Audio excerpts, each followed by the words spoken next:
My name is Dave, and I'm sitting in my room. I've made 4 phone calls and sent 1 text message in the last 2 hours to ruin God knows how many lives. Someone's at the door. Hey, sweetie, where's Fiona? I called Stuart, and he came home early. He's going to pick her up and look after her until I get home. Linda, I've said it before, but I'll say it again. He's a great guy. I know it's a tradition not to like your son-in-law, but your choice is so damn good. I just can't help but like him. I grinned at my daughter's grim smile. We shared a sense of humor. Have you told Pete yet, Dad? No, your brother is at sea right now. I'll write him later. Okay, Dad, I'm here for you, you know that. Yes, thank you, sweetheart. We were silent for a long time. Why did she do that to you, Daddy? I don't know, honey. Why, didn't she say anything? I haven't talked to her yet. You mean to tell me that they're still... Uh-huh. I saw my daughter's worried eyes dart toward the bedroom stairs. I just wanted to wait so she could tell us all at the same time why she did it. All of us? Yeah. I invited a few more guests. They'll be here soon. What are you gonna do? No more or less than it takes to get through this. So you have a plan already? I do. It's not up to her? No. The facts speak for themselves. The cause is irrelevant. But she could have been blackmailed. Believe me, if you saw what I saw and heard what I heard, you'd realize she wasn't being blackmailed. Linda looked into my eyes for a moment. I thought you were taking it normally, but now I see that you weren't. I didn't. I looked away. No daughter should see her father cry. What would you have me do? You do what your conscience tells you to do. I won't think any better or worse of you, no matter what you decide. Thank you, Dad. Do you have any idea why she did it? I have no idea, honey. Until this morning, I thought we had a good marriage. What happened this morning? Well, your mother's always been bad at lying and keeping secrets. It's just not in her nature. After 27 years together, I know her habits like my own. She showers every morning. Every Tuesday and Friday, she washes her hair. She is in there for about 30 minutes. This morning, she spent almost an hour and a half in there.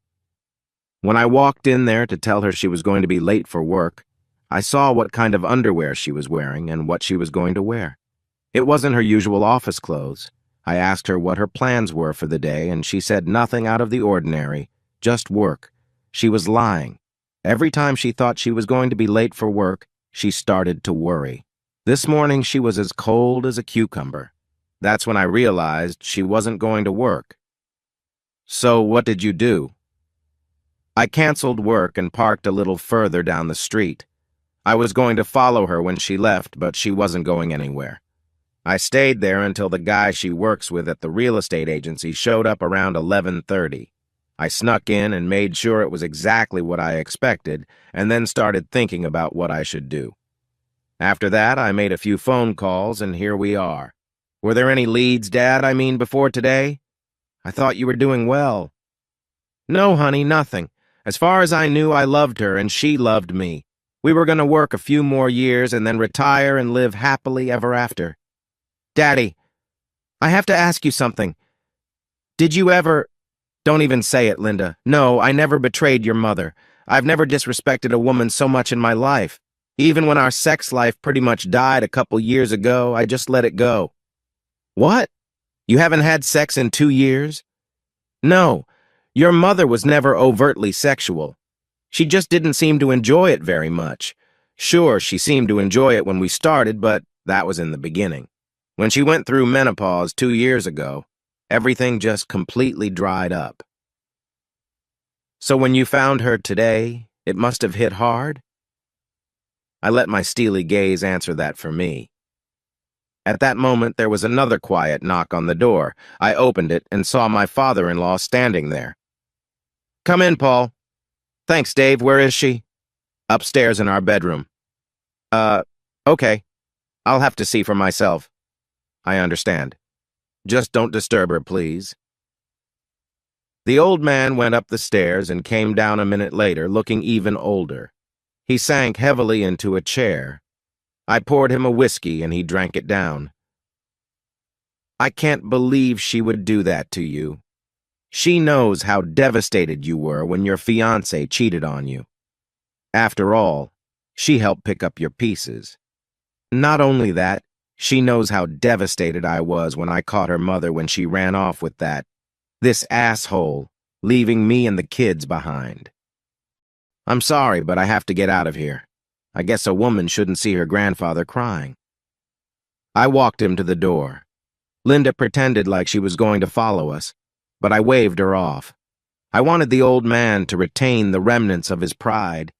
He stood on the porch and grabbed my shoulders for support. Do what you have to do, son, but nothing physical. I couldn't stand to watch this. Don't worry, Dad. I won't touch a hair on your daughter's head. But as for the other shit, I apologize for what I'm about to do. A guy's got to do what he's got to do. He looked at me for a long time, then nodded. He shuffled to his car and slowly drove away. A broken man. I called his son, my wife's brother, and without going into details, suggested he go to his father's house for support. I was just hanging up the phone when I heard the toilet flush upstairs. Ah, nap time must be over.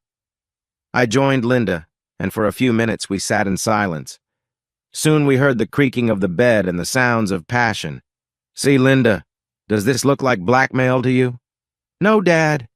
How can you sit there? Why don't you go kick that bastard's ass?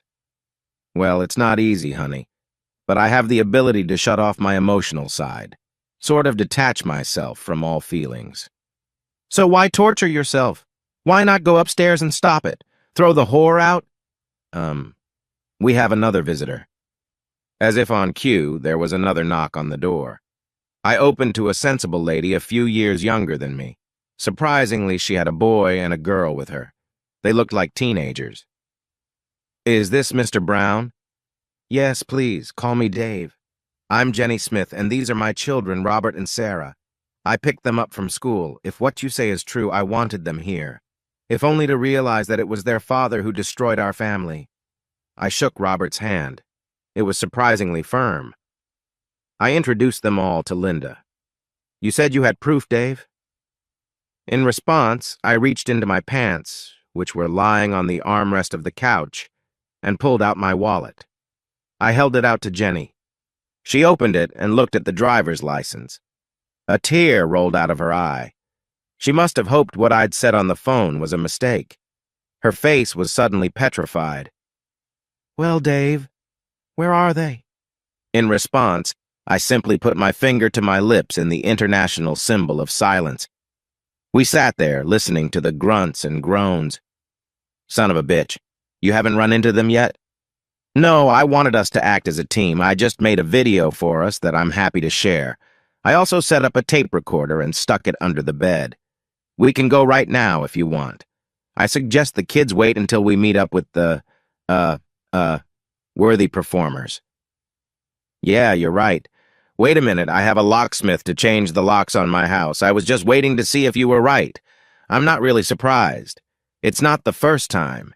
He's such a smooth-talking little dang. Linda and I waited patiently while she called the locksmith, then her lawyer, and gave them both permission. We distracted her kids from the noise by chatting about nothing. Then Jenny squared her shoulders. Okay, let's go. Jenny, Linda, and I headed up the stairs while the kids downstairs waited for our cue.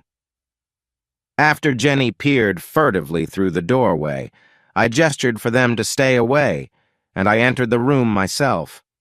I stood at the foot of the bed and watched in disgust. What I had seen before was true missionaryism. Now he was taking it doggy style. I could see that he had a very bad feeling about his physical safety in the near future. That's right, asshole. I'm bigger and uglier than you, and please believe me, I'm pissed as hell. Why don't you just go back to bed and cover yourself and my ex-wife? He was an obedient bastard, if nothing else. Within seconds, they were already lying side by side under the covers. I noticed that the look on Tracy's face went from shock to defiance. I let her speak first. Dave, I want a divorce. I've fallen in love with Joe. This guy. I'm sorry you had to find out like this. We were going to tell you tomorrow. It's okay, honey. By the way, I know his name is John Smith, don't I? I could see it shocked them. Not the smartest move, leaving your wallet in your pants pocket downstairs, asshole. Tracy, just idle curiosity, but why are you so done with our marriage? You had to know that catching you cheating would devastate me. Finally, I saw the shame on her face. I'm so sorry, Dave. We couldn't help falling for each other. I accept that, darling. But you could have not put the cart before the horse. You could have not fucked that asshole before you announced you wanted a divorce, couldn't you? I'm sorry, Dave. I just wanted to make sure John and I were compatible. We didn't want you to see us. If it helps, it was the first time. What? A test drive of a new model? A size test. Don't be rude, Dave. I don't want our marriage to end in a fight. Can't we break up as friends? That almost broke through my mental defenses. I assume that under the pressure of this situation, it's like she's quoting tomorrow's pre-rehearsed speech. You've got to be fucking kidding me. You're lying in my bed with another man and you want to break up as friends. I don't think so. We stared at each other until Tracy lowered her eyes. I decided it was time to start scoring points. Your father wanted me to tell you how disappointed he is. He had hoped you wouldn't turn out to be a slut like your mother. Tracy's face turned white as a sheet. Yeah, I called him. I'm surprised you haven't seen him. He was just standing here half an hour ago.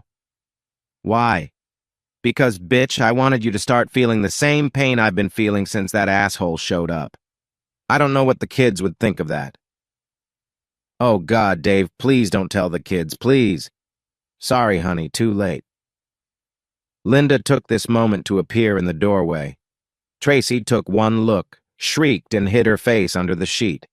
Don't worry, Mom. It doesn't work for ostriches, and it won't work for you. Tracy just moaned under the sheet. Her bed partner continued to look very uncomfortable. When Dad called me, I questioned it. I just couldn't believe you would do that to him. Now I understand why he called me. If I hadn't seen it with my own eyes, I might have convinced him to forgive you. But seeing you like this, I know that will never happen. Silence, save for deep, agonizing sobs, was the only answer. Well, Mom, if you have nothing more to say, I'll say it all. We don't need you babysitting your granddaughter this weekend. In fact, if cutting her off from seeing her protects her from your poisonous influence, then you can kiss her goodbye once. From beneath the sheet came a pitiful, no. Now Linda was sobbing herself. You should have seen the look on poor old Grandpa's face. You devastated him. She turned to run, but I grabbed her and hugged her. She broke free and ran downstairs. Soon we all heard the front door slam. A few more minutes passed before Tracy reappeared with red eyes. Why did you do that, Dave? Because you haven't yet experienced half the pain I'm experiencing, Tracy. You haven't felt your heart ripped out and stomped on. But you'll get it, I assure you. Now I've had enough of this charade. Just get out of my house, both of you. A defiant expression reappeared on Tracy's face. If anyone is going to leave this house, it's going to be you. I used the power of attorney you gave me, just in case something happened to you, to transfer the documents into my name only. I think the hotness of her own voice even surprised Tracy. She could certainly see in my face that by revealing yet another of her betrayals, she had pissed me off even more. She also realized that morally, she was just digging her own grave deeper and deeper. I quickly came to my senses. It's a strange thing with shocking news. It stops hurting so much when it reaches a certain point. I reached that point 2 hours ago. How are you going to pay your mortgage, Tracy? You think you and I haven't figured it out, Dave? With my salary and commission and John, we'll be fine. What are you talking about, Tracy? Your boss, Mr. Johnson, told me to tell you both that you're fired.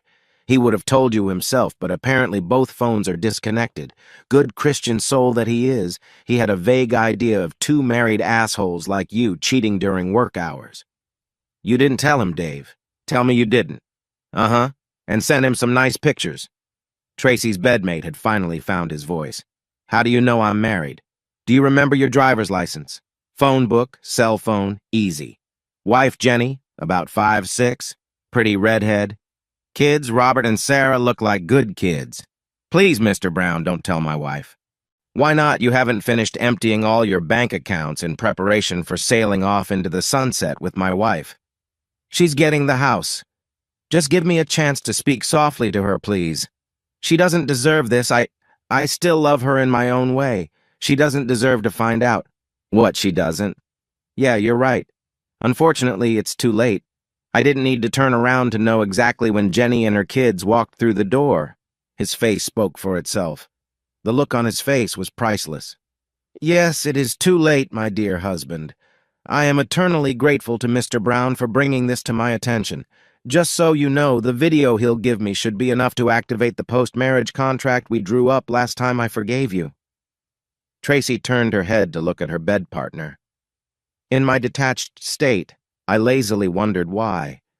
Was it the fact that he was a serial cheater?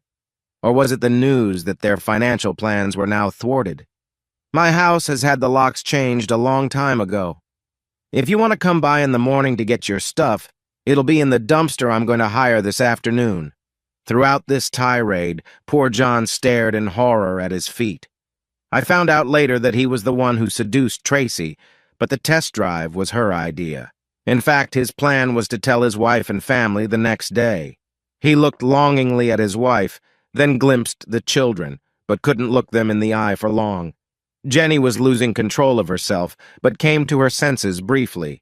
Well, kids, if you've ever wondered what a prostitute looks like, take a good look. Tracy cringed under their gaze. Jenny grabbed the kids and ran out. I walked over to the bed and growled at the shrinking couple. Just get out of my house. You have no idea how furious I am right now. I'll be back in 2 hours or so. I want you both gone when I get back. One look at my face convinced them of the seriousness of my intentions. I ran after Jenny and detained them before they left. We agreed to meet at a coffee shop, which we did. We comforted each other and tried to guide the kids through the upcoming process. Robert turned out to be an adult beyond his years and helped calm his sobbing sister. I really wish her father was here to see his daughter's pain. I gave Jenny my card and offered to help her in any way I could. I think we parted as friends. The next week was very difficult. Yes, I can shut off my emotions in a critical situation. However, that doesn't stop the pain. It only postpones it. Of course, I was busy with work and lawyers. They were very interested in my testimony, especially the tape recorder I pulled out from under the bed. It recorded some pretty decent conversations in which the two lovers detailed their plans to take over most of the two families' marital property. Tracy justified it as her right because of my earning power. Of course, the position in divorces was equal, but my lawyer informed me that judges had a way of getting away with it, and evidence of pre-planned fraud could often sway them. Linda insisted on listening to the tapes too. We were both stunned by her mother's planned vindictiveness. Linda called her mother for an explanation, but got nothing to convince her that it wasn't just pure evil. I made a brave face for Linda and a brave voice for my son when he called, but it wasn't easy. The next weekend after the show, I got a call from Jenny. She was very happy to mow her own lawns, but had no idea how the mower worked. After a few lessons on Sunday and doing some other minor maintenance work, I was invited to stay for dinner. We chatted as the kids went to bed. Then things got serious. How are you, Jenny? About as well as can be expected, Dave. Thanks for asking. I think I've been mentally preparing for this for years. Deep down, I knew it would happen again. My lawyers found out what he planned to do with our finances and blocked it all. I couldn't believe this little asshole was going to leave us practically penniless. Asshole. My lawyers tell me I'll get the house, alimony to me and child support, plus 90% of the assets, thanks to the evidence we have and the post-wedding agreement. Glad to be of service, Jen. My attorney said something similar, but only about 50–70% of assets. He came by 2 days ago begging for alms. I think his lawyers were telling him the same thing as mine, and the thought of being raped terrifies him. I told him to back off. My only concern is the effect on the kids. Sarah is at the age where she can develop normally without a father, but I worry about Rob. I know, Jen. At his age, A boy needs a good, strong role model. I've been thinking about it. Could I volunteer for this job? I would be honored to come into his life and help in any way I can. Jenny was silent for a long time. I could see the conflict on her face. I know your ego must be a little vulnerable at the moment, Dave, so I don't quite see how... Don't worry about it, Jen. Rob's support is all I can offer at the moment. I could see the look of relief on her face. We discussed the details for a while. What about you, Dave? Are you okay? I don't know, Jen. I'm still a mess. I don't know what I did to make her hate me so much. Finding her with your John just emasculated me. It makes me question my own manhood. Was I so inadequate that... I just don't know. The destruction of her relationship with her children, her father, possibly our mutual friends, combined with her firing, just doesn't seem enough. I only feel like half a man. Believe me, I know exactly how you feel, Dave. Jenny stared at me, obviously reasoning with herself. Finally, she continued, You know what you need to do to regain your manhood, don't you, Dave? Jenny leaned toward me with a steely gaze. Yes, Jen. Good. How comfortable are you with me, Jen? There was steel in her voice now, too. Hell really doesn't have the fury of a woman scorned. As far as ridding you of your demons, Dave, you're too good a guy to let some lingering pain ruin your whole life. Let it all out, Dave. All right, I'm gonna need an alibi. You'll have one, trust me. When she told me what she had in mind for an alibi, we both had a long laugh. God, I needed that. We resumed our conversation. This conversation is only half over. What about you, Jen? Do you feel like you need to get back at Tracy? Good God, no. I know what a smooth-talking little prick he can be. Your poor wife never stood a chance. I almost feel sorry for her. We parted as friends, and she promised to talk to Rob about whether he was interested in helping restore my old car. That set the plan for the next 6 weeks. After school, he would come over to my house and we would mess around. I took every opportunity to talk to him and we became friends. After I took Jenny home, everything changed. I used my free time to spy on the happy couple. With their bank accounts frozen, John and Tracy couldn't get their own place. Tracy was staying with one of her few remaining friends. Shithead was doing the same with one of his own. They spent most of their evenings together and then split off in different directions late at night. Eventually, I established a clear enough pattern to call Jenny on Thursday night and announced that the next night was the night. She arranged for the kids to go to her parents' house for the night. I drove up to her house and parked in the driveway. Then, after kissing her on the lips, I rolled John's old motorcycle out the back gate and started it up a block from her house. Once at his buddy's house, I looked around, then quietly fired my air pistol into a streetlight. After that, all that was left to do was wait in the bushes on the side of the driveway. He surprised me by breaking the routine. He arrived 40 minutes later, in a cab instead of a car. The reason became clear when I saw his unsteady footsteps coming down the driveway. He was drunk. Now, a low blow was never in my nature. My sense of honor demanded a fair fight. I stood up to him. "Hello, John." He froze. Then in the dim light I saw recognition light up in his eyes. He certainly didn't react the way I expected. Well, they don't call it Dutch courage for nothing. "Well, this is the guy who couldn't keep his woman in line. Very bad move on his part." Instantly, my carefully thought-out plan of limited attack went out the window. The offended brute pounced. A right punch to the jaw caused him to fall to all fours. Then my memory fogged up a bit. Based on later reports, I kicked him several times in the ribs, stomped his kidneys and shins, and then landed half a dozen apt blows between his legs. Fortunately, my red haze cleared, allowing me to complete the last part of my plan.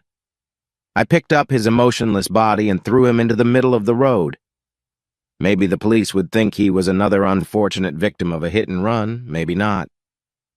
Jenny was eagerly awaiting my return and questioned me about how it had gone.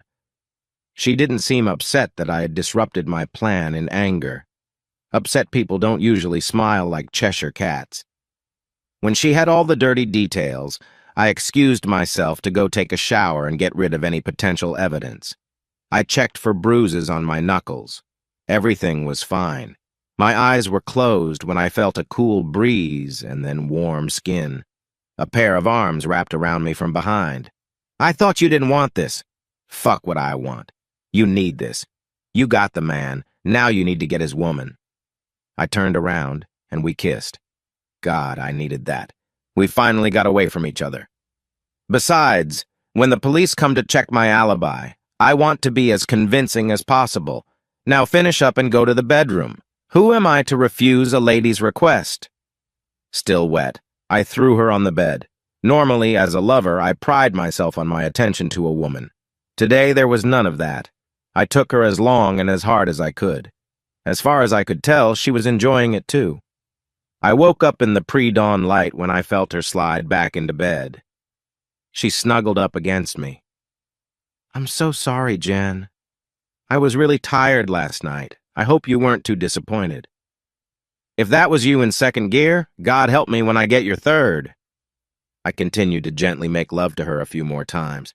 After that, we both dozed off again. I woke up to breakfast and coffee. "Hey, Dave, some jerk broke the back window of your car last night. I already called the police." Sure enough, the police came and my number was entered into their system. It was soon linked to a report of a possible assault last night. It was very convenient that my alibi and I were together in a house that smelled of sex. A curious neighbor confirmed our story that my car was parked there at the time of the attack, as it had been several times a week for the last while. I was never a serious suspect. I saw Tracy one more time, about a week after her lover's bad night out. She called and said she was coming by to pick up the rest of her things. When I explained that everything had been donated to charity, she said she still wanted to talk. When her car pulled up, I looked out the window and saw Tracy standing next to her car talking on the phone. I opened the door in my robe when she finally knocked. She frowned at my choice of clothing, but my face gave nothing away when I invited her in. I took my phone and purse, carried them to the spare room, and closed the door. She was smart enough to guess that I suspected she might try to record this conversation. We sat down on either side of the kitchen table. "Dave, you should know that I made a deal with my friend that if I didn't call within 60 minutes, she would send the police here." I nodded in response to her wise precaution, but remained silent. There was only one thing I needed to tell her, and it could wait. "Dave, can I just say how sorry I am that our marriage is over?" Save your breath, Tracy. I have absolutely no interest in sitting here listening to you try to salve your conscience by justifying why you tried to destroy me. Okay, Dave, you're the one who beat up John, aren't you? I did. It took her by surprise. She obviously expected me to deny it. What? What's so hard to understand, Tracy? You asked me if I beat up an asshole, and I said yes. It was me. But why? He never did anything to you.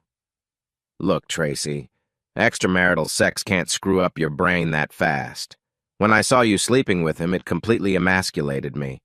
It shattered my male confidence. It made me doubt my ability to satisfy a woman. It robbed me of my pride. She was shocked. I don't think she'd ever considered that aspect. That's what it means to cheat. After a while, I realized I had two options. I could become a sad, lonely old man like your father, a useless, empty carcass. Or I could fight my way out of the corner you and your lover have driven me into. Does it really surprise you that I chose the male option? The only option that will allow me to remain a man. Is that so? Yes, I destroyed your boyfriend. And if I feel it's necessary so I can hold my head high, then I will do it all over again. You forced me into this, Tracy. There can only be one survivor. To prevent you and him from destroying me, I must destroy you both. The words were spoken with such calm, chilling certainty that they left no room for doubt. Boo! But John and I just fell in love, Dave. We couldn't help it. You remember being in love, don't you? Yeah, Tracy, I remember 8 weeks ago. Like I said that day, it may not have been your choice to fall in love, but it was your choice what to do and how to do it. If you had just come to me and said, Dave, I've fallen in love with someone else. I want a divorce. Then I would have been sad, but I would have gladly given you your freedom or fought to win back your love. Whichever I chose at the time, by declaring your intentions the way you did, viciously and cruelly, you declared war on me, betrayed everything I stand for and everything I thought you stood for. What now, Dave? Can you leave John and me alone now that you've had your revenge? Yeah, I think I can. If only because I can't think of anything else to destroy. Thanks, Dave. Don't worry, Tracy. I'm not the one you should be worried about. Eh? I got my revenge on Johnny Boy. His wife hasn't gotten to you yet. I'd keep an eye on her if I were you. I can tell you she's a very mean lady. At that moment, a woman's voice came from the bedroom. Are you coming back to bed, Dave? You promised me a hot bed. Who's that? It's Jenny. She ran off screaming. I went up the stairs to a fully clothed Jenny. She held me until the shaking stopped. As for Tracy, she flew off somewhere far away. I never tried to find her or contact her again. Like I said, my name is Dave, and I feel fine. I read somewhere that some people who take revenge on those who have wronged them find it an empty experience. Pig's ass. That's the most effective cure for depression I've ever heard of. It's time to stop dwelling on the past. I have a new life ahead of me. Jen and I never became a couple. We used each other to ease our frustrations pretty regularly, but lacked the necessary spark to move on to the next stage. But we were good friends and cared for each other. Under our joint guidance, things worked out for Rob and Sarah.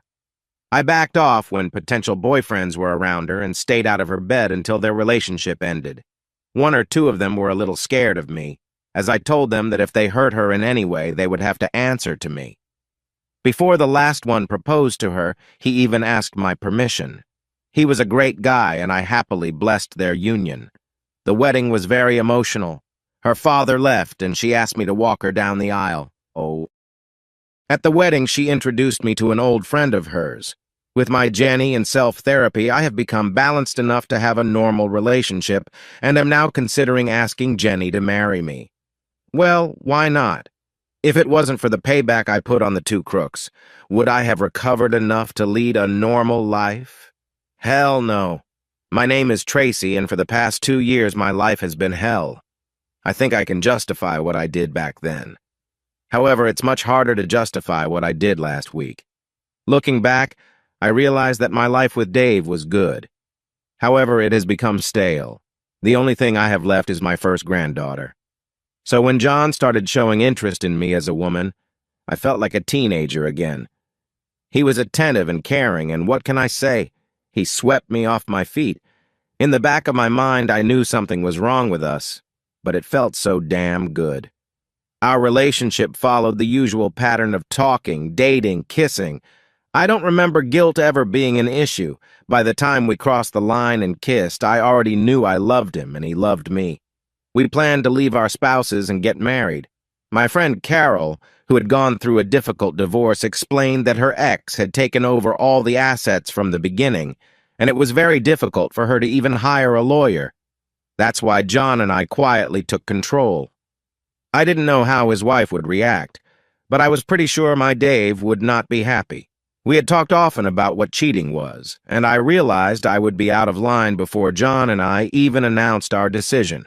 I fully intended to give Dave whatever the court required after the divorce. I just wanted to be in the driver's seat and protect myself from any retribution. Carol also asked if I had slept with John. I had never particularly enjoyed making love, but a girl has to think she's still woman enough to be sexually attractive. I knew my husband still found me that way. He demanded that I hug him quite often. If I had the same spark for Dave that I had for John, this whole mess could have been avoided. Anyway, Carol planted doubts in my mind. When I needed sex sometimes, I wanted it to be good, didn't I? At my stage of life, sex was more of an emotional thing than a physical thing. I didn't expect John to be as good as Dave. Dave was attentive, tender. This is what produced my latest catastrophic betrayal of my marriage. Thus, my first encounter with John was a double exercise. One to test him, and the other as a final bonding exercise to steel myself for the emotionally demanding tasks we had planned for the next few days. Frankly, I wanted to capture John's attention so he wouldn't give up on our plans. Even then, I suspected he was a pretty weak man. Had I ignored the possibility of being caught and Dave freaking out? Did I think about how it would affect my father and children? The simple answer is no. I never expected to get caught. And if I did, I never expected Dave's nuclear response. As for the rest, I just didn't think about it. I never compared myself to my mother. I was so young when she left us, it just didn't enter into the equation. After all it cost me, I wish I could say that sex with John was mind-blowing. But it wasn't. I caught myself pretending to be happy, just like I did with Dave. I still have no idea how Dave found out about my one and only cheating. It just didn't matter to me. I was devastated when I saw the hurt in his eyes when he walked into the room. I tried to justify myself to myself later, but of course I couldn't. He had never done anything bad enough to warrant it. My guilt manifested itself as disobedience for a very short time. But it didn't last long. The thought of my father witnessing my misbehavior and my daughter's words were just killing me. The look on John's daughter's face was almost as horrifying. I had no idea my husband was capable of such cruelty. When I got the call from the hospital about John's hospitalization, I instinctively knew it was Dave's doing. The doctors thought John's broken jaw, concussion, bruised kidney, 3 broken ribs, cracked tibia, and shattered groin were consistent with an accident. That's not what I thought. That's why I called the police and gave them Dave's name and license plate number. But when I called back 2 days later, they said Dave was not a suspect.